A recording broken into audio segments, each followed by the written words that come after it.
자, 오늘 12월 31일 하나님께서 우리에게 주시는 말씀은 구약성경 시편에 있는 말씀입니다. 구약성경 시편 37편 23절에서 26절까지의 말씀입니다.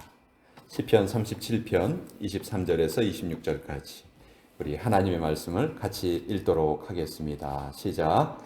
여호와께서 사람의 걸음을 정하시고 그의 길을 기뻐하시나니 그는 넘어지나 아주 엎드러지지 아니함은 여호와께서 그의 손으로 붙드심이로다. 내가 어려서부터 늙기까지 의인이 버림을 당하거나 그의 자손이 걸식함을 보지 못하였도다. 그는 종일토록 은혜를 베풀고 꾸어주니 그의 자손이 복을 받는도다. 하나님의 말씀입니다. 아멘. 자, 우리 잠깐 기도하겠습니다. 아버지, 하나님의 마지막 주일, 오늘도 하나님의 말씀 앞에 무릎 꿇습니다. 우리의 마음판을 주님 앞에 올려드립니다. 이 시간 성령께서 도우셔서 우리 마음밭에 떨어지는 모든 씨앗이 풍성히 열매 맺도록 도와주시옵소서. 예수님의 이름으로 기도합니다. 아멘. 자, 드디어 2023년의 마지막 주일 12월 31일입니다. 그 미국식 그 날짜 표기법으로 하면은 오늘이 1, 2, 3, 1, 2, 3입니다. 그거 아세요? 12월 31일 23년. 1, 2, 3, 1, 2, 3. 그래서 오늘 결혼하는 사람들이 그렇게 많대요. 왜냐하면 정확하게 잘 기억하려고.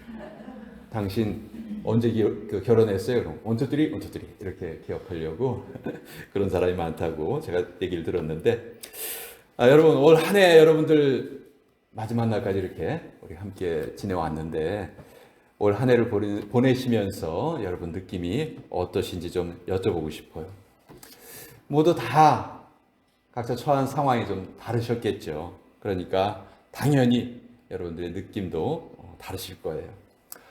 어떤 분들은 참 심한 굴곡도 있으셨을 것이고, 또 어떤 분들에게는 정말 기쁜 일, 좋은 일도 참 많이 있으셨을 거예요.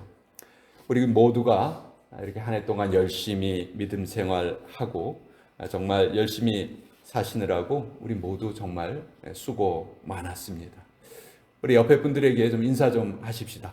수고 많으셨습니다. 그렇게 인사 좀 해주세요. You have a good job.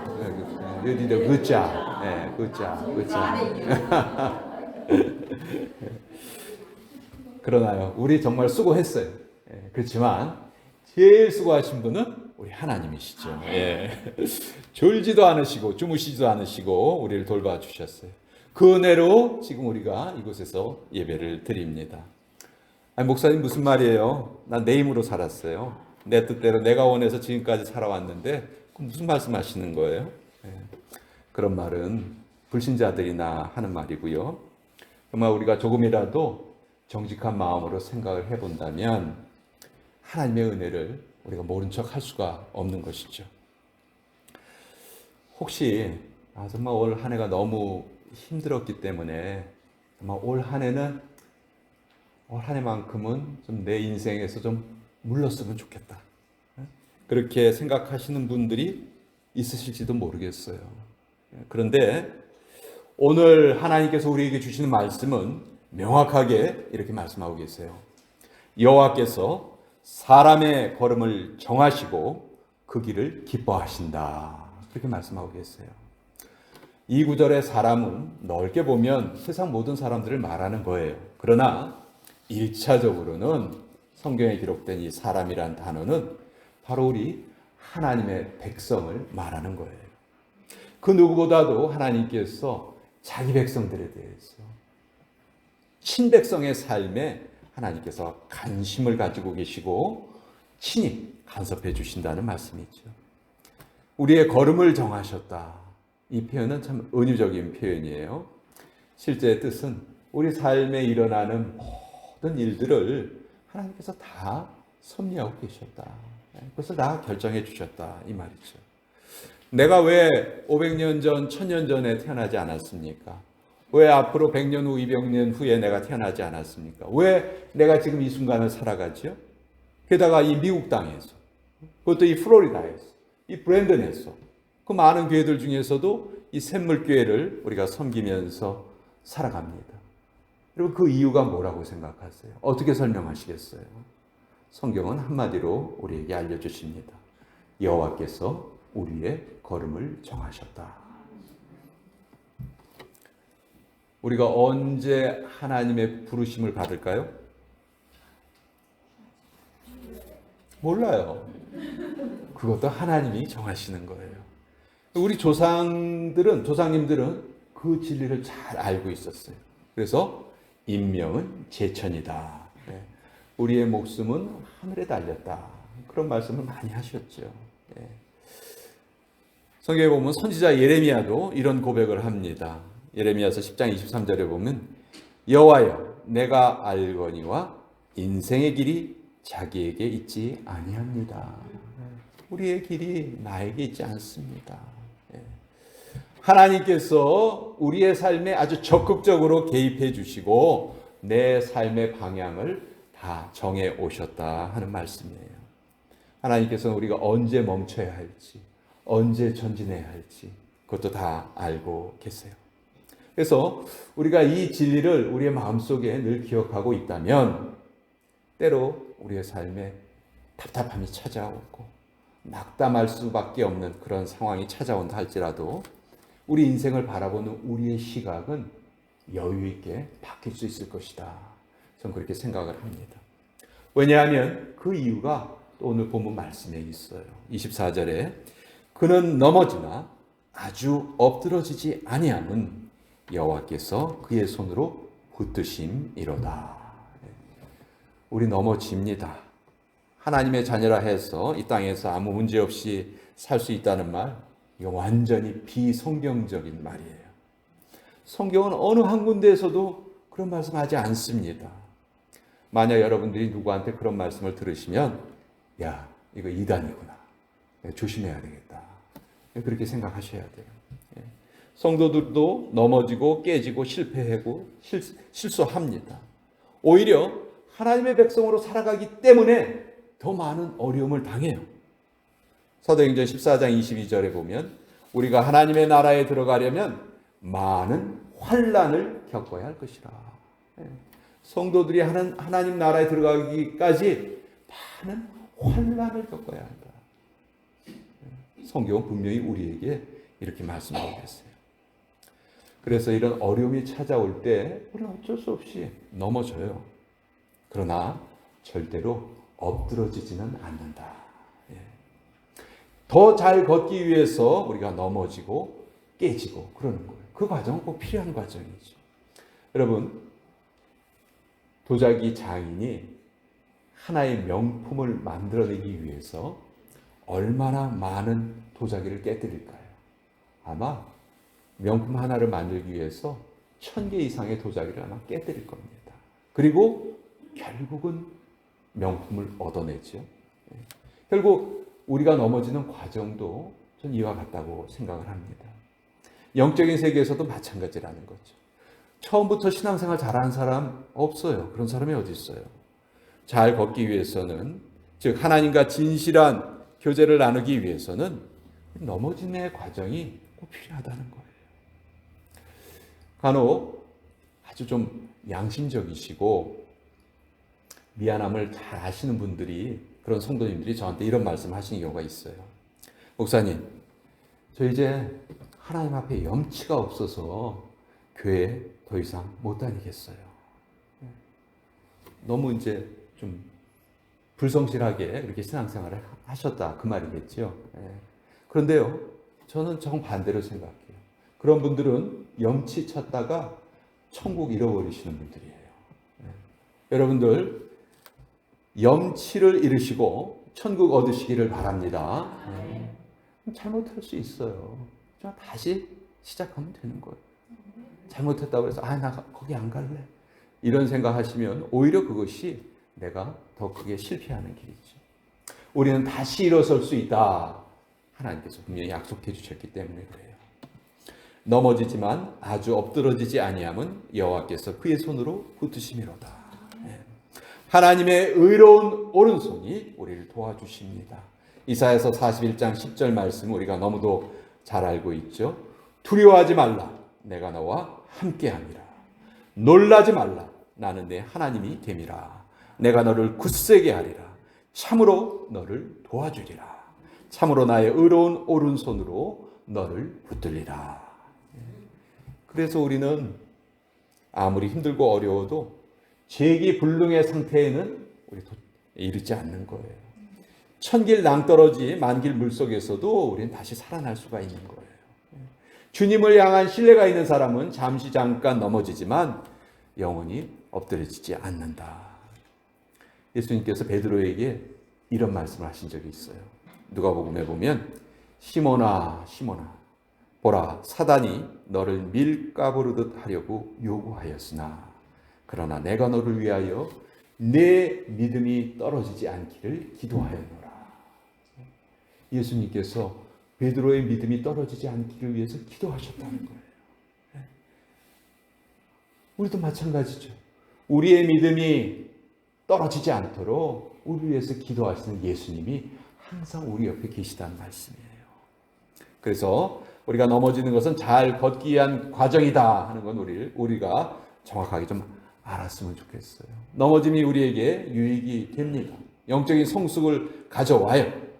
그리고 우리가 절망할 때, 여러분 그때가 내가 가장 순수하게 하나님을 만나는 그런 시간이 됩니다.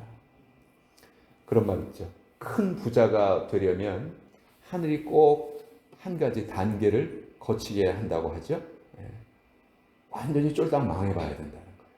한 번은 완전히 쫄딱 망해봐야 그런 사람이 큰 부자가 될 수 있다 말을 합니다. 영적으로도 우리가 바닥을 쳐봐야 그때 우리가 하나님을 만나게 되는 것이죠. 내가 어려움을 당할 때 하나님께서는 평소에 나에게 가지시는 관심보다 더 큰 관심을 가지시고 더 우리에게 더 많은 사랑을 베풀어 주시는 거예요. 그러니 여러분 우리 다시 일어서십시다. 2024년을 향해서 힘차게 전진하십시다. 여러분 빌리 그레함이라는 아주 유명한 목사님이 계셨죠. 그분에게는 많은 동역자들이 있었어요. 그 중에 킴 윅스라는 한국인 맹인 아가씨가 한 분이 있었어요. 아주 찬양을 잘 부르시는 분이었는데 이분은 한국 전쟁 때 태어나서 그만 전쟁통에 실명을 하게 됐어요. 그리고 고아원에서 자랐는데 마침 아주 선한 미군을 만나게 됐어요. 그 미군이 이 킴 윅스라는 이 어린아이를 미국으로 입양을 해서 데리고 옵니다. 그래서 미국에 와서 인디애나 주립대학을 다녔어요. 그곳에서 공부를 했고요. 그리고 오스트리아로 가서 성악 수업을 하게 됐습니다. 그리고 결국 훌륭한 성악가가 됐어요. 그 과정 중에 예수님을 아주 깊이 만나게 돼요. 그리고 예수님께 큰 은혜를 받아서 하나님께서 나에게 주신 이 귀한 목소리를 하나님을 위해서 사용해야 되겠다.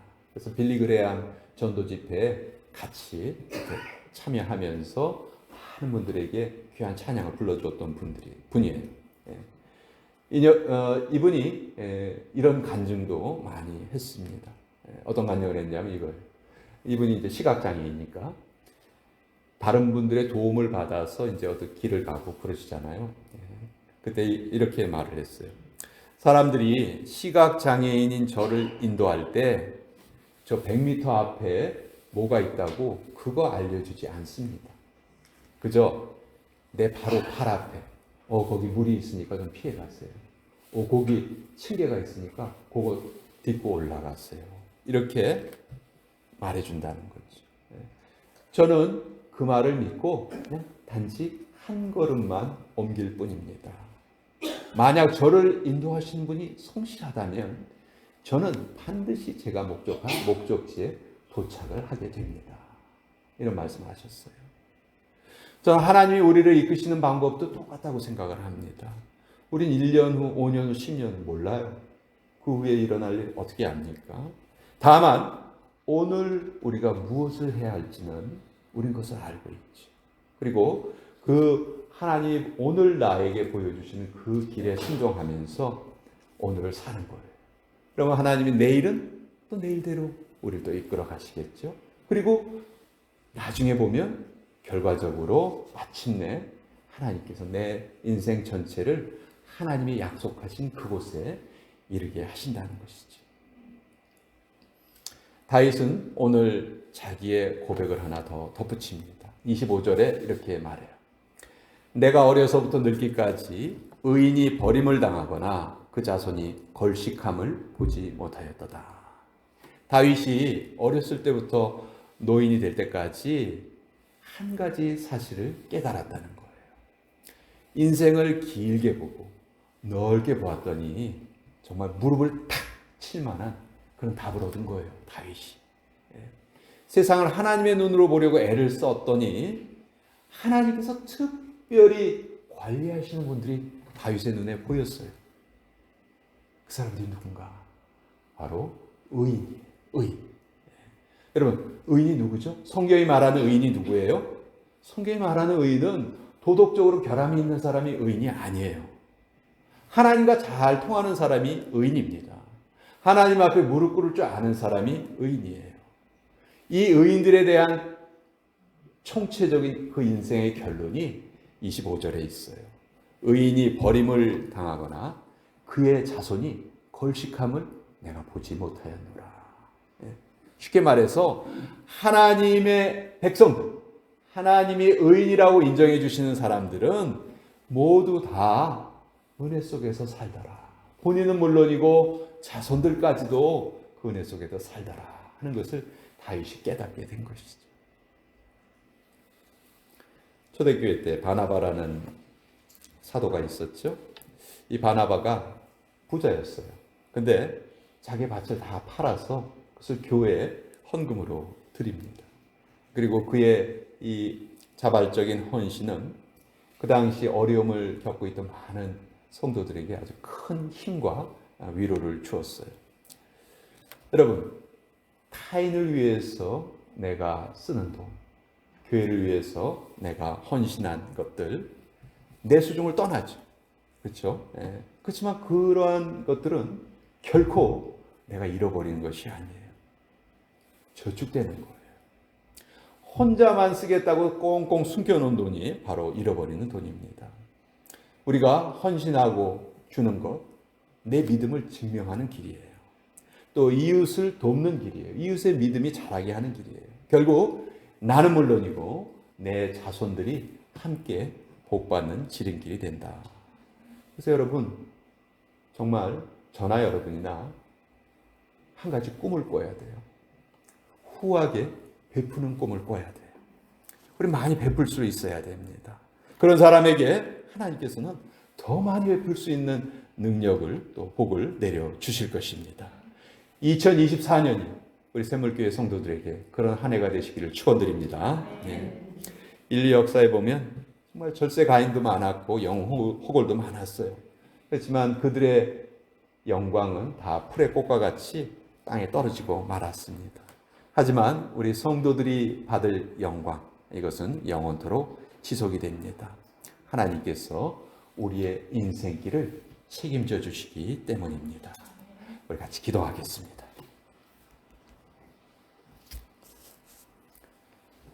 아버지 하나님, 2023년의 마지막 날, 또 마지막 주일을 맞이하며 올 한 해 동안 하나님이 부어주신 은혜를 다시 한번 새겨봅니다. 우리의 인생길을 정하시고 그 길을 기뻐하신다는 이 말씀에 다시 한번 일어설 수 있는 힘을 얻습니다. 우리는 넘어질 수는 있지만 절대로 엎드러지지 않는 존재라는 것도 다시 한번 깨닫게 되었습니다. 아버지여, 우리의 연약해진 믿음을 다시 한번 일으켜 세워 주시옵소서. 어떤 상황에서도 주저앉지 말게 하여 주시고 앞으로 나아갈 수 있는 새 힘과 새 능력, 새 마음을 우리에게 부어주셔서 하나님을 향한 신뢰의 찬송가를 우렁차게 부를 수 있게 하여 주시옵소서. 예수님의 이름으로 기도합니다. 아멘.